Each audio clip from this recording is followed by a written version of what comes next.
توضيح سريع للادوات اللي موجوده في الاعلانات وكل حاجه بتعمل ايه. تعالوا، انت اول ما بتفتح الادز مانجر كده بتلاقي اويرنس، ترافيك، انجيجمنت، ليدز، اب بروموشن، سيلز. طيب اول حاجه الاويرنس هي التوعيه، ازاي بتوعي الناس بالبراند بتاعك او بتقول البراند بتاعك ده بيقدم ايه وبيعمل ايه وكل الكلام ده. هو التوعيه. ترافيك دي الزيارات للمواقع.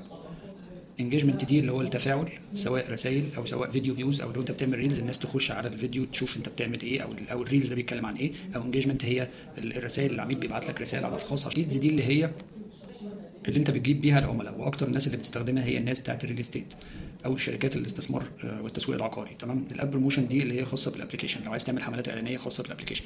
السيلز دي المبيعات، ودي هنتكلم فيها بعدين لان في ناس كتيره جدا بتستخدمها غلط.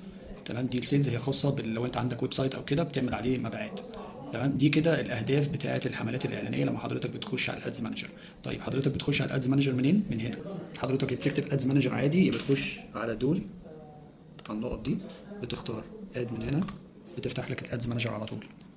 بيحمل كده، بتفتح لك الويندو دي، بيجي لك الادوات اللي انت تقدر تختار منها عشان تعمل الحمله الاعلانيه بتاعتك.